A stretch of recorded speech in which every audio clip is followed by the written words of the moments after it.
ओम शांति। विश्व परिवर्तन करता, विश्व कल्याणकारी शिव बाबा हमें इस बेहद के कार्य के निमित्त बनाते हैं, अपना राइट हैंड बनाते हैं। परंतु किसी न किसी कारण से जब आत्मा के पुराने संस्कार स्वभाव सामने आते हैं तो ईश्वरीय सेवा में अनेक प्रकार के विघ्न आ जाते हैं। इसीलिए बाबा हमेशा हमें सिखाते हैं कि पहले हमें स्व सेवा करनी है, तब ही हम विश्व की सेवा के निमित्त बन सकते हैं। पहले संस्कार परिवर्तन करना है, तब संसार को परिवर्तन करने के निमित्त हम बन सकते हैं।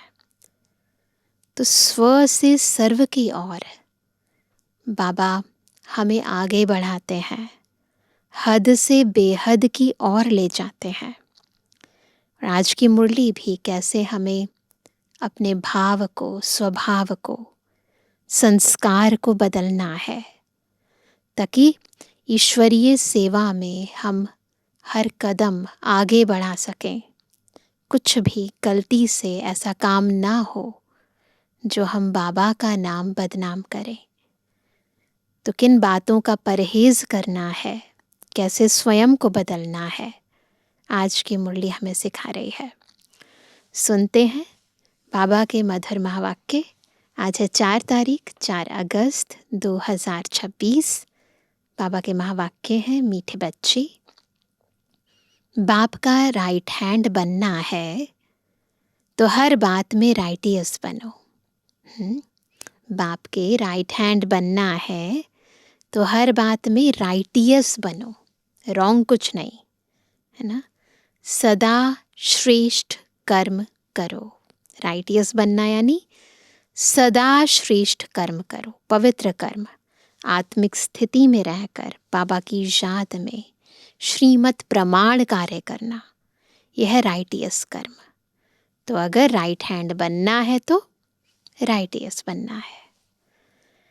प्रश्न है, कौन सा संस्कार सेवा में बहुत विघ्न डालता है? सेवा विघ्न के लिए नहीं, सेवा विघ्न खत्म करने के लिए है ना। अगर विघ्न डाल रही है सेवा तो सेवा है ही नहीं। तो ध्यान रखेंगे। उत्तर है, भाव स्वभाव के कारण आपस में जो द्वैत मत के संस्कार हो जाते हैं। हम कुछ और कहते हैं, सामने वाला कुछ और कहता है, तो दो मतें हो जाती हैं, फिर झगड़ा हो जाता है। वह सेवा में बहुत विघ्न डालते हैं। दो मतों से बहुत नुकसान होता है। क्रोध का भूत ऐसा है जो भगवान का भी सामना करने में देरी ना करे। इसलिए बाबा कहते हैं, मीठे बच्चे, ऐसा कोई भी संस्कार हो तो उसे निकाल दो। आज का गीत है, तकदीर जगाकर आई हो।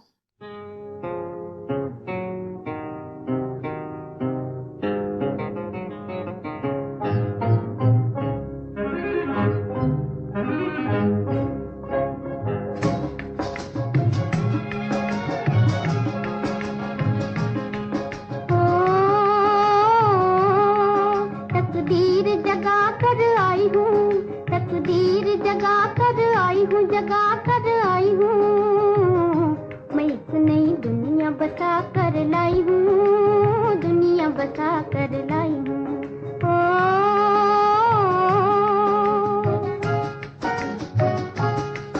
तकदीर जगा कर आई हूँ, तकदीर जगा कर आई हूँ, जगा कर आई हूँ, मैं एक नई दुनिया बसा कर लाई हूँ, दुनिया बसा कर लाई हूँ।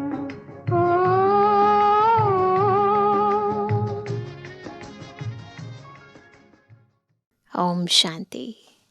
मीठे मीठे रूहानी बच्चों ने गीत सुना। रूहानी बच्चों अर्थात शिव बाबा जो सुप्रीम रूह है, उनके बच्चों आत्माओं ने शरीर रूपी कर्म इंद्रियों द्वारा गीत सुना। देखो छोटा सा ही काम है, पर अगर सोल कॉन्शियस होकर सुन रहे हैं तो प्राप्ति होती है। बॉडी कॉन्शियस होकर सुनेंगे तो फिर कोई फायदा नहीं है। अब तो बच्चों को आत्म अभिमानी बनना है, बहुत मेहनत भी है। घड़ी घड़ी अपने को आत्मा समझ बाप को याद करना है।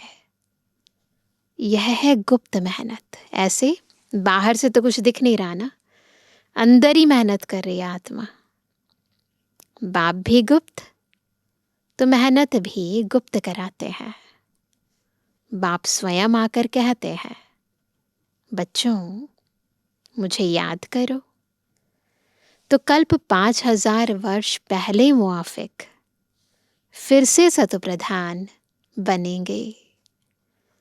बच्चे समझते हैं हम ही सतोप्रधान थे, समझते हैं सभी, बुद्धि में फिट हो गया ना ये बात। फिर हम ही अब तम प्रधान बने हैं। सतोप्रधान बनना है जरूर। गीत में भी कहते हैं, तकदीर जो गवाई हुई है वह फिर पाने के लिए तदबीर कराने वाला एक ही सर्वशक्तिमान बाप है, क्योंकि सबको पावन बनाते हैं ना। बाप बच्चों को समझाते हैं, हे रूहानी बच्चों, अब तकदीर बनाने आए हो। स्टूडेंट स्कूल में तकदीर बनाने जाते हैं ना, वह तो छोटे बच्चे होते हैं। तुम छोटे नहीं हो, तुम तो बड़े बुजुर्ग हो, तकदीर बना रहे हो। हाँ, कोई बूढ़े बूढ़े भी हैं। बुढ़ापे से जवानी में पढ़ना अच्छा होता है, बुद्धि तेज होती है ना। जवान की बुद्धि अच्छी होती है, यह तो सबके लिए बहुत सहज है, इतनी डिफिकल्ट नहीं है ये पढ़ाई। तुम्हारा शरीर तो बड़ा है ना, यह बेबी है, इतना नहीं समझ सकेंगे। बाबा के सामने कोई छोटा बच्चा बैठा होगा तो बाबा उन्हें देखकर कहते हैं उस बच्चे को कि ये तो बेबी है, इतना नहीं समझ सकेंगे क्योंकि ऑर्गन्स छोटे हैं।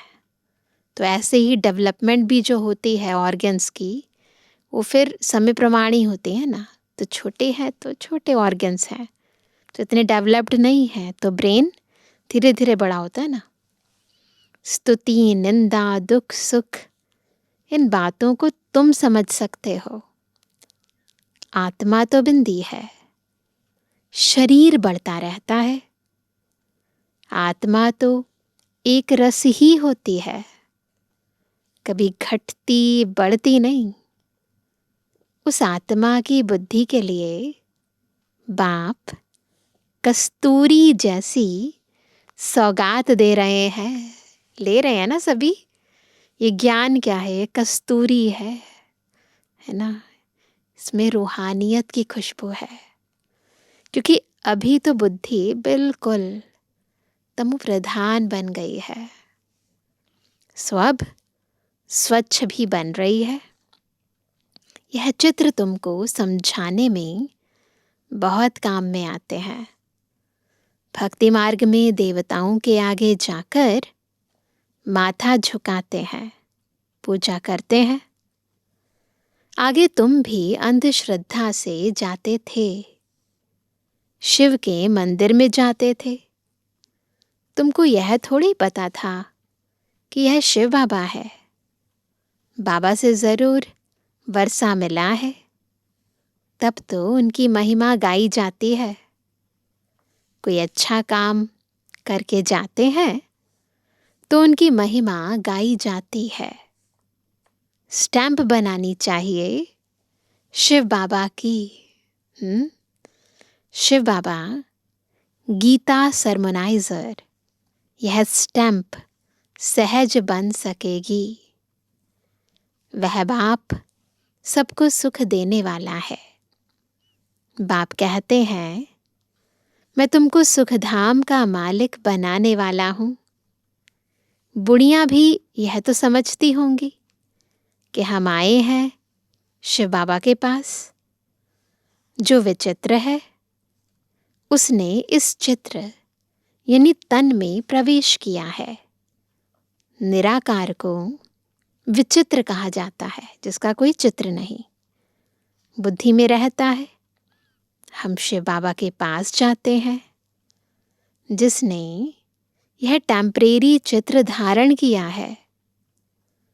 पतितों को पावन बनाए मुक्ति जीवन मुक्ति देते हैं अथवा शांति धाम सुख धाम का रहवासी बनाते हैं।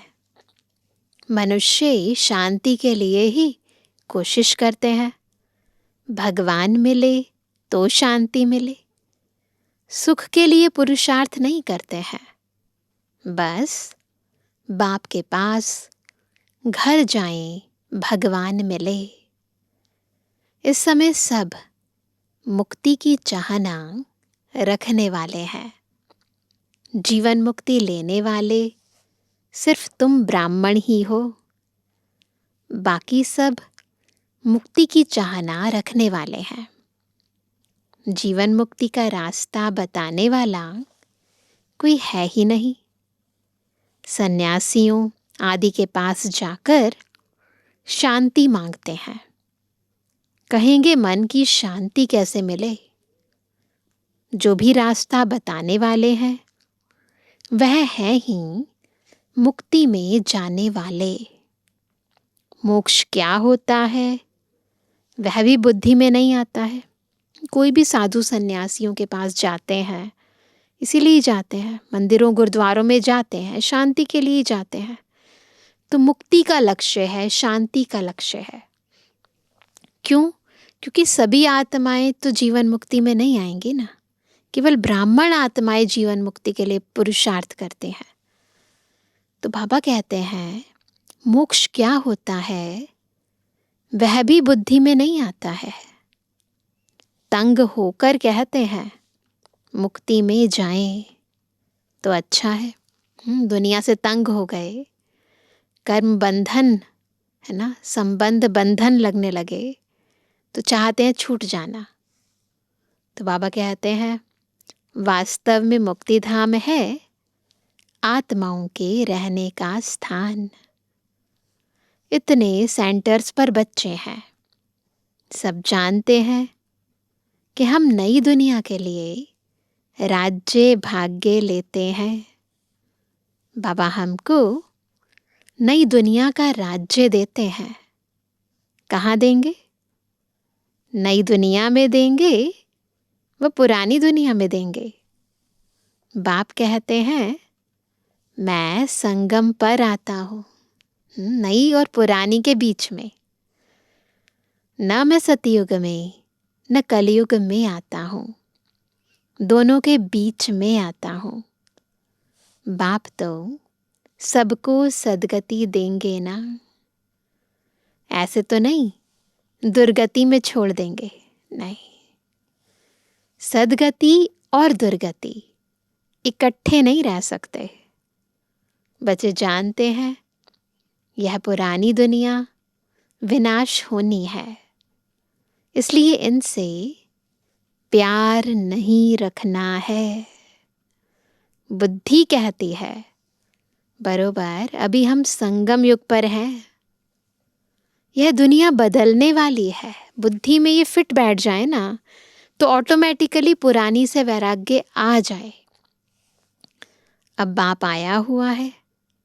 बाप कहते हैं मैं कल्प कल्प संगम पर आता हूँ, तुमको दुख से छुड़ाए हरि के द्वार ले जाता हूँ। यह ज्ञान की बात है। हरिद्वार कृष्ण का द्वार अथवा कृष्णपुरी को कहा जाता है। अच्छा, उनके पीछे फिर लक्ष्मण झोला लगा दिया है। दिखाते हैं ना हरिद्वार में। पहले हरिद्वार आएगा। सतयुग को हरिद्वार कहा जाता है, यानी हरि का द्वार। हरि यानी श्री कृष्ण का द्वार। फिर राम लक्ष्मण आदि दिखाते हैं। उसके बाद फिर सतयुग के बाद त्रेता आएगा ना। वह बात कोई है नहीं, वह तो बनाई हुई बात है। राम को कितने भाई दे दिए हैं, है ना। ऐसे नहीं होगा, त्रेता में कोई 4 भाई नहीं होंगे। तो पापा कहते 4 भाई तो होते नहीं, 4 8 भाई तो यहाँ होते हैं, कलयुग में होते हैं। एक तरफ है ईश्वरीय संतान, दूसरे तरफ है आसुरी संतान। अभी तुम जानते हो, शिव बाबा ब्रह्मा तन में आए हैं। शिव है बाबा, ब्रह्मा है दादा, प्रजापिता है। ब्रह्मा बाबा प्रजापिता है ना। वह आत्माओं का पता तो अनादि है। इस समय ब्राह्मणों को रचते हैं। ऐसे नहीं कि शिव बाबा सालिग्राम को रचते हैं, नहीं। सालिग्राम तो अविनाशी है ही है ना। आत्मा तो सदा है ही है ना, उसको क्रिएट थोड़ी ना किया जाता है। सिर्फ बाप आकर पवित्र बनाते हैं। आत्मा तो रहेगी, अनादि है, बस पतित से पावन बनती है। जब तक आत्मा पवित्र नहीं बनी है, तब तक शरीर कैसे पवित्र बन सकता। हम आत्माएं पवित्र थी तो सत्व प्रधान थी, अभी अपवित्र तमु प्रधान है। फिर सत्व प्रधान कैसे बने? यह तो सहज समझ की बात है। तुम इस समय खाद पड़ने से पतित तमु प्रधान हो गए हो। अब फिर सत्व प्रधान बनना है। हिसाब किताब चुकतू कर सब शांति धाम व सुख धाम में आएंगे। आत्माएं निराकारी घर से कैसे आती हैं, उसकी यादगार भी क्रिश्चियन लोग झाड़ में बल्ब लगाकर मनाते हैं। क्रिसमस डे मनाते हैं ना, तो क्रिसमस ट्री के ऊपर बहुत सारे बल्ब लगाते हैं। तो वास्तव में ये आत्माओं के झाड़ की यादगार है। तुम जानते हो, यह सभी धर्मों की अलग अलग शाखाएं हैं। वहां से आत्माएं कैसे नंबरवार नीचे उतरती हैं परमधाम से। यह नॉलेज तुमको मिल गई है। हम आत्माओं का घर कहाँ है? शांति धाम है। अभी है संगम, वहां से सब आत्माएं आ जाएंगी, फिर सब जाएंगे। प्रलय तो होने की नहीं है। तुम जानते हो, हम बाबा से तकदीर बनाने, फिर से स्वराज्य लेने आए हैं। यह कोई सिर्फ कहने मात्र नहीं है, याद से ही वर्षा मिलेगा, है ना। थ्योरी नहीं है, प्रैक्टिकल करना है। बाप कहते हैं, देह सहित जो भी देह के मित्र संबंधी आदि हैं, सबको भूल जाओ। चित्र और विचित्र है ना। विचित्र उनको कहा जाता है जिनको देखा नहीं जाता है। यह बहुत महीन बातें हैं।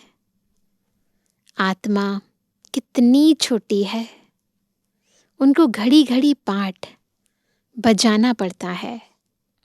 और किसकी बुद्धि में ऐसी बातें हैं नहीं। पहले पहले तो यह बुद्धि में बिठाना है कि हम आत्मा है, वह हमारा बाप है।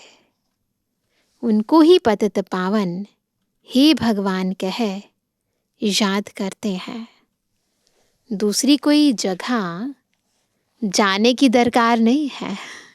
कोई मंदिर मस्जिद गुरुद्वारे कहीं नहीं जाना, कोई तीर्थ स्थान पर नहीं जाना। बाबा ही पतित पावन है और कहीं जाने की ज़रूरत नहीं है। तो याद भी एक को करना चाहिए ना। भगवान को याद करते हैं तो ज़रूर उससे कुछ मिलने का होगा। फिर दर दर धक्के क्यों खाते हैं? भगवान को तो परम धाम से आना पड़ेगा ना। हम तो जा नहीं सकते क्योंकि पतित है।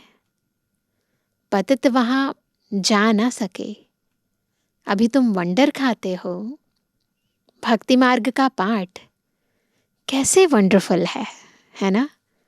एक भगवान को ही याद करते हैं, हे ईश्वर, हे परम पिता, ओ गॉड फादर। जब वह एक ही है फिर दूसरे तरफ धक्के क्यों खाते हो? कहते हैं ना गॉड इज वन, तो बाबा कहते हैं फिर इतनी जगह धक्के क्यों खाते हो? वह एक ऊपर में रहते हैं, परंतु यह सब नूंद है। धक्के खाना भी नूंद है। ड्रामानुसार भक्ति करते हैं, बेहद बेसमझी से बुद्धि का प्रयोग नहीं करते हैं। अंधविश्वास है। अभी तुम फिर बेहद समझदार बनते हो। श्रीमत पर चलने वाले ही समझदार बनते हैं। वह फिर छिपे नहीं रह सकते। वह सदैव श्रेष्ठाचारी काम ही करेंगे। बाप कहते हैं हम दुख हरता सुख करता है, तो बच्चों को भी कितना मीठा बनना चाहिए। बाप का राइट हैंड बनना चाहिए। ऐसे बच्चे ही बाप को प्रिय लगते हैं। राइट हैंड है ना। तुमको मालूम है लेफ्ट हैंड से इतना काम नहीं कर सकते हैं, तो क्या बनना है? राइट हैंड बनना है ना, जिससे ज़्यादा बाबा काम कराते हैं। क्योंकि राइट हैंड राइटियस काम करते हैं। इसलिए इस राइट हाथ को ही शुभ काम में लगाते हैं। पूजा हमेशा राइट हैंड से करते हैं। बाप कहते हैं हर बात में राइटियस बनो। राइट हैंड भी बनना है, राइटियस भी बनना है। जितना राइटियस बनेंगे उतना बाबा के राइट हैंड बनेंगे, बाबा के लिए यूज़फुल बन जाएंगे। बाबा अपनी सेवाओं के लिए हमें यूज़ करेंगे। बाप मिला है तो खुशी होनी चाहिए। बाप कहते हैं मामेकम याद करो तो फिर अंतमति सुगति हो जाएगी। मत और गत व गति करने की मत एक ही है। गाया भी जाता है ईश्वर की गत मत ईश्वर ही जाने। पतित पावन वही है। वह जानते हैं मैं मनुष्यों को पावन बनाए दुर्गति से सदगति में ले जाऊंगा। भक्ति मार्ग में कितनी मेहनत करते हैं, परंतु सदगति होती नहीं। फल कुछ भी मिलता नहीं। सदगति देने वाला तो एक ही बाप है। भक्ति में जो जिस भावना से पूजा करते हैं उनको वह फल देने वाला मैं ही हूँ। वह भी ड्रामा में नूंद है। उनको आपे ही मिल जाता है अपने पुरुषार्थ से। भक्ति मार्ग में फिर कर्मों का हिसाब किताब चलता है। अब पवित्र भी अपने पुरुषार्थ से बच्चों को बनना है। बाप कहते हैं मीठे मीठे बाप को याद करो। वही सर्वशक्तिमान ऑल माइटी अथॉरिटी कितना अच्छा बनाते हैं। तुम सब कुछ जान चुके हो, फिर बाप से वर्षा ले रहे हो। रचयिता और रचना की नॉलेज तुम्हारी बुद्धि में है। तुम जानते हो यह नॉलेज हमारे में नहीं थी, पहले नहीं थी ना। यज्ञ तप आदि करना, शास्त्र आदि सुनना, यह है शास्त्रों की नॉलेज। उनको भक्ति कहा जाता। उसमें एम ऑब्जेक्ट कुछ है नहीं। पढ़ाई में एम ऑब्जेक्ट रहती है, कोई ना कोई प्रकार की नॉलेज होती है। लक्ष्य तो रहता है ना, अगर बैरिस्ट्री पढ़ रहे हैं तो बैरिस्टर बनेंगे ही बनेंगे, मेडिकल पढ़ रहे हैं तो डॉक्टर बनेंगे ही बनेंगे। तो बाबा कहते हैं कोई ना कोई प्रकार की नॉलेज होती है। हमको पतित से पावन बनने की नॉलेज पतित पावन बाप ने दी है। सृष्टि के आदि मध्य अंत की नॉलेज बाप ने दी है। यह सृष्टि चक्र कैसे फिरता है, इसमें सभी एक्टर्स पाठधारी हैं। यह अनादि नाटक बना हुआ है। यह बेहद की नॉलेज तो जरूर होनी चाहिए। तुम बच्चे जानते हो, अभी हम घोर अंधियारे से निकल घोर सोझरे में जा रहे हैं। अज्ञान अंधियारा है, ज्ञान प्रकाश है। तुम अभी देवता बन रहे हो। यह भी समझाना है कि आदि सनातन तो देवी देवता धर्म है, जिसे हिंदू धर्म कह दिया है। धीरे धीरे यह बात भी समझ जाएंगे। बच्चों को खड़ा होना चाहिए, है ना, रेडी। इसमें तो ढेर बच्चे चाहिए। दिल्ली में कॉन्फ्रेंस करनी पड़े, हैंड्स बहुत सारे चाहिए ना बाबा को। परिस्तान भी दिल्ली को कहा जाता है। यही जमुना का कंठा था। दिल्ली कैपिटल है। बहुतों के हाथ आई है। समय समय पर अलग अलग राजाओं ने इस पर शासन किया है। देवताओं की कैपिटल भी यह थी। दिल्ली में बहुत बड़ी कॉन्फ्रेंस होनी चाहिए। ये तो बाबा ने उस समय कहा था, अभी तो होती ही रहते हैं। परंतु माया ऐसी है जो करने नहीं देती, विघ्न बहुत डालती है। आजकल भाव स्वभाव भी बहुत हो गए हैं ना। बच्चों को आपस में मिलकर सर्विस में लगना है, सेवा में लगना है, तो मिलना तो पड़ेगा ना। वे लोग भी आपस में नहीं मिलते हैं तो राजाई ही उड़ जाती है, क्योंकि द्वंद्व हो जाता है, संस्कार स्वभाव की टक्कर हो जाती है, अलग अलग ग्रुप बन जाते हैं। तो बाबा कहते हैं दो पार्टी हो जाती है तो प्रेसिडेंट को भी उड़ा देते हैं, बहुमत नहीं होती है तो। द्वैत मत बड़ा नुकसान करती है। फिर भगवान का भी सामना करने में देरी नहीं करते हैं, बुद्धि नहीं चलती ना, नुकसान भी बहुत पाते हैं। क्रोध का भूत आ जाता है तो फिर बात मत पूछो। इसलिए बाबा कहते हैं गुड़ जाने गुड़ की गोथरी जाने, यानी बाबा जाने या ब्रह्मा बाबा जाने। बाप बच्चों को सृष्टि के आदि मध्य अंत का नॉलेज सुना रहे हैं। अब कोई धारणा करे व ना करे, वह है पुरुषार्थ पर मदार। बाप तो बच्चों को समझा रहे हैं। ऐसे नहीं कोई पर बाबा आशीर्वाद व कृपा करेंगे। इसमें कृपा आदि मांगने की बात नहीं। प्रेरणा से अगर योग और ज्ञान सिखलाना होता फिर तो बाप कहते हैं मैं इस गंदी दुनिया में आता क्यों। क्या जरूरत थी बाबा को, वो तो पवित्र लोक में बैठे थे, पतित दुनिया में क्यों आते, है ना। तो प्रेरणा आशीर्वाद ये सब भक्ति मार्ग के अक्षर हैं। इसमें पुरुषार्थ करना होता है।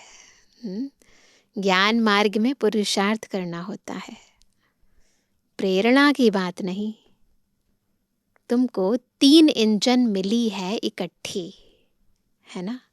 कौन से हैं वो 3 इंजन? तो बाबा कहते हैं वहाँ तो बाप अलग टीचर अलग मिलता है, गुरु पिछाड़ी में मिलता है। यहाँ तो यह तीनों ही इकट्ठे हैं, तो गाड़ी कितनी तेज चलनी चाहिए। बाप कहते हैं मैं तुमको पूज्य बनाता हूँ, फिर तुम पुजारी बन जाएंगे। बड़ा युक्ति से समझाना है, ऐसा ना हो कोई बेहोश हो जाए। पहले पहले मुख्य है 2 बाप की बात, तो इजी करके समझाना है ना। पहले पहले कॉम्प्लिकेटेड ज्ञान नहीं देना है, फिर तो चले जाएंगे ना ज्ञान से। तो बाबा कहते हैं भगवान बाप है, उनका जन्म शिव जयंती भी यहाँ मनाते हैं। ज़रूर स्वर्ग का मालिक बनाते होंगे। भारत में ही स्वर्ग था, अभी नर्क के विनाश के लिए महाभारत लड़ाई खड़ी है। ज़रूर बाप नई दुनिया की स्थापना कराने वाला भी है। बाप की श्रीमत पर ही हम कहते हैं कि भारत को हम पावन बनाकर ही छोड़ेंगे। अच्छा, मीठे किसी के लिए जवानी बच्चों पे जुबानी बाप दादा का दिल जान सको प्रेम से नंबरवार प्रसाद संसार यादगार और गुणवानी। रूहानी बच्चों की रूहानी बाप दादा को गुड मॉर्निंग, नमस्ते नमस्ते नमस्ते।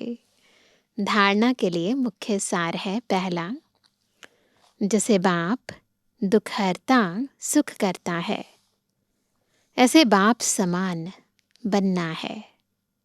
बहुत मीठा बनना है, सदा शुभ काम करके राइट हैंड बन जाना है। दूसरा, कभी 2 मतें नहीं बनानी है। भाव स्वभाव में आकर 1-2 का सामना नहीं करना है। क्रोध का भूत निकाल देना है। आज का वरदान है, स्वयं की स्मृति में रह अपने हर कर्म को संयम यानी नियम बनाने वाले अथॉरिटी स्वरूप भव। कैसे बनेंगे अथॉरिटी स्वरूप? जब पहले स्वयं की स्मृति में रहेंगे, यानी आत्मिक स्मृति में रहेंगे और हर कर्म बाबा की श्रीमत प्रमाण करेंगे। जैसे साकार में स्वयं की स्मृति में रहने से जो कर्म किया वही ब्राह्मण परिवार का संयम बन गया।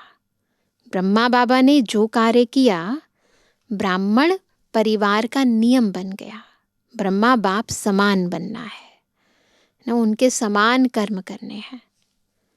स्वयं के नशे में रहने के कारण अथॉरिटी से कह सकते थे कि अगर साकार द्वारा कोई उल्टा कर्म भी हो गया, बाबा कहते हैं ना, कई मुरली में बाबा ने कहा है कि अगर साकार द्वारा कोई उल्टा कर्म भी हो गया तो सुलटा कर देंगे। स्वयं के स्वरूप की स्मृति में रहने से यह नशा रहता है कि कोई उल्टा कर्म हो ही नहीं सकता। अगर सोल कॉन्शियस स्टेज में है, बाबा की याद में है, तो अपने आप ये अथॉरिटी आ जाती है, ये नशा आ जाता है कि कोई कर्म उल्टा हो ही नहीं सकता। आप बच्चे भी जब स्वयं की स्थिति में रहे, हम बच्चे भी जैसे ब्रह्मा बाबा रहे वैसे हम बच्चे भी जब स्वयं की स्थिति में रहो तो जो संकल्प चलेगा, जो बोल बोलेंगे, वह कर्म करेंगे, वही संयम यानी नियम बन जाएगा। अन्य लोग हमें फॉलो करेंगे अगर सोल कॉन्शियस होकर बाबा की याद में रहकर काम करेंगे। स्लोगन है, पवित्रता का पिलर मजबूत करो। तो यह पिलर लाइट हाउस का काम करता रहेगा, अन्य आत्माओं को ज्ञान और शक्ति देता रहेगा। आज का व्यक्त इशारा, अपवित्रता के बीज को भी समाप्त कर संपूर्ण स्वच्छ यानी पवित्र बनो। अगर बुद्धि में अशुद्ध संकल्प व पुराने संस्कार संकल्प रूप में भी टच होते हैं तो संपूर्ण वैष्णव नहीं कहेंगे। जैसे कोई अकर्तव्य कार्य देखता भी है तो देखने का असर हो जाता है, देखने से भी असर हो जाता है, उसका भी हिसाब बन जाता है। इस हिसाब से सोचो तो पुराने संस्कार व अशुद्ध संकल्प बुद्धि में अगर टच होते हैं तो भी संपूर्ण वैष्णव व संपूर्ण पवित्र कैसे कहेंगे? तो ऐसे नहीं कि गलत कर्म करने से ही आत्मा पवित्र बनती है, परंतु देखने से भी सुनने से भी इम्प्योरिटी आ जाती है। इसलिए महीनता से अपनी परहेज करनी है। ना अपवित्र देखना है, ना सुनना है, ना वर्णन करना है। करना तो बहुत दूर की बात है। अच्छा, ओम शांति।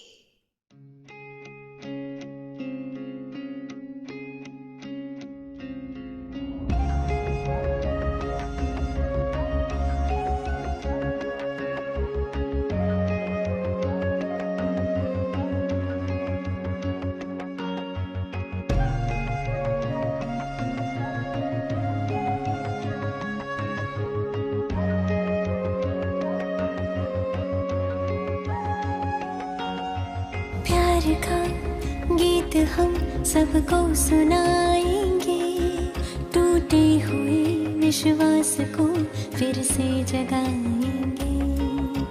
प्यार का गीत हम सबको सुनाएंगे, टूटे हुए विश्वास को फिर से जगाएंगे। खुशियों के रंग लेके हम गुलशन सजाएंगे। परमात्मा के बच्चे हैं हम, ये कर दिखाएंगे। एक है हम, एक है हम, we are one। एक है हम, एक है हम, एक है हम, we are one।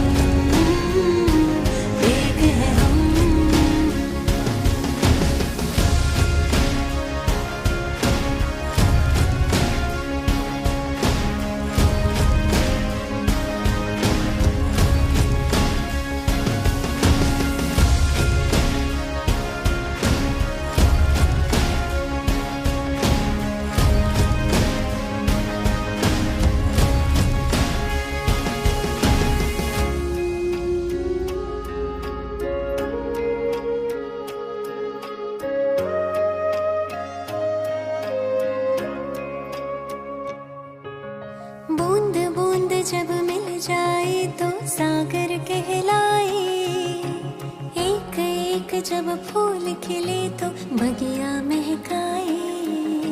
सात रंग मिल अंबर पर इंद्रधनुष बनाए। हम भी सब धरती के तारे मिलके जगमगाए। है ठान लिया दुनिया को फिर से एक बनाएंगे। परमात्मा के बच्चे हैं हम, ये कर दिखाएंगे। एक है हम, एक है हम,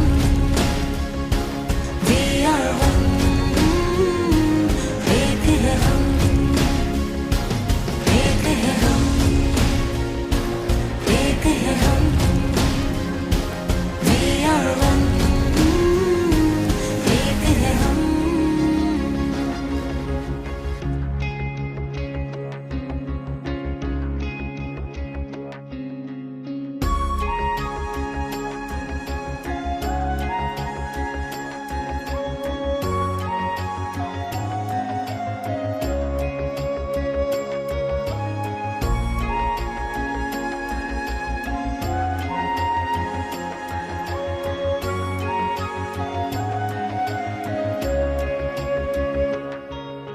सब धर्मों से आती है एक यही पुकार, एकता के स्वप्न को आओ करे मिलके साकार। सब धर्मों से आती है एक यही पुकार, एकता के स्वप्न को आओ